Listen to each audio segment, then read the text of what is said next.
जय श्री श्याम। आज हम सुनेंगे महाकालेश्वर की एक अद्भुत पौराणिक कथा। उज्जैन में चंद्रसेन नाम का राजा राज किया करता था। वह भगवान शिव का बहुत बड़ा भक्त था। शिव गणों में मणिभद्र नामक गण उसका मित्र था। एक बार मणिभद्र ने राजा चंद्रसेन को बहुत ही अद्भुत चिंतामणि प्रदान की। चंद्रसेन ने उसे अपने गले में पहन लिया। पहनने के बाद परमा मंडल तो जगमगा उठा, साथ ही दूर देशों में उसकी यश कीर्ति बढ़ने लगी। उस मणि को प्राप्त करने की आशा दूसरे देशों के राजा भी रखते थे, इसलिए उस मणि को प्राप्त करने के लिए इन राजाओं ने प्रयास करना शुरू कर दिया। कुछ राजाओं ने उस मणि को प्राप्त करने की मांग की तो कुछ ने विनती की, लेकिन वो राजा की अत्यंत प्रिय वस्तु थी, इसलिए राजा ने वह मणि किसी को देना जरूरी नहीं समझा। अंत में उस मणि पर आकांक्षी राजा ने आक्रमण कर दिया। इसी कारण से चंद्रसेन भगवान महाकाल के चरणों में जाकर ध्यान में मगन हो गए। जब चंद्रसेन ध्यान मगन था, उस समय एक गोपी अपने छोटे बालक के साथ दर्शन हेतु मंदिर में आई। बालक की उम्र मात्र 5 वर्ष की थी और गोपी विधवा थी। जब बालक ने चंद्रसेन को ध्यान मंत्र करते देखा तो वह भी पूजा हेतु प्रेरित हुआ। वह बालक भी अपने घर में एक छोटे से स्थान में जाकर बैठ गया और भक्ति भाव से शिवलिंग की पूजा करने लगा। थोड़ी समय पूर्व उसकी माता ने उसे भोजन के लिए बुलाया, लेकिन वह बालक नहीं आया। फिर उसकी माता ने उसे बुलाया, लेकिन वह फिर नहीं आया।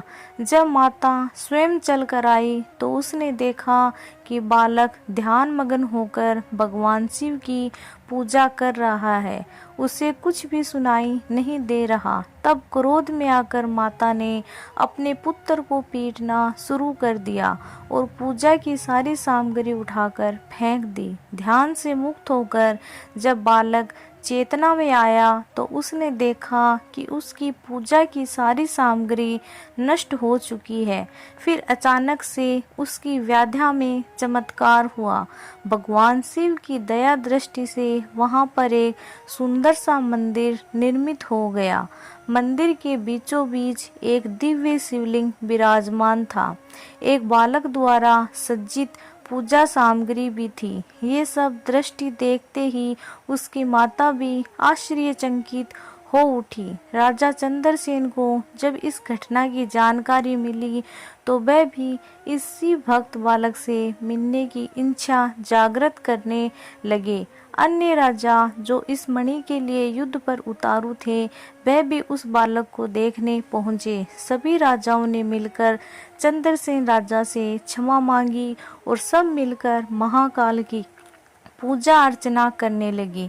तभी वहां पर राम भक्त श्री हनुमान जी अवतारित हुए और उन्होंने बालक को गोद में उठाकर सभी राजाओं और उपस्थित जन समुदाय को संबोधित करते हुए कहा, भगवान शिव के अतिरिक्त प्राणियों की कोई गति नहीं होती। इस बालक ने बिना किसी मंत्र अथवा विधि विधान के शिव पूजा पूरी की और मंगल को प्राप्त किया। ये बालक शिव का परम भक्त, समस्त समाज की कीर्ति बढ़ाने वाला है। इस लोक में ये अत्यंत सुख को प्राप्त करने वाला होगा। इसी के वंश का 8वां पुरुष महायशस्वी नंद होगा, जिसके पुत्र के रूप में स्वयं नारायण कृष्ण भगवान नाम से प्रतिष्ठित होंगे। लोग कहते हैं कि भगवान शिव तभी से उज्जैन में स्वयं विराजमान हैं। हमारे प्राचीन ग्रंथों में महाकाल यानी भगवान शिव की असीम महिमा का विस्तार से वर्णन है। बोलो महाकाल की जय हो।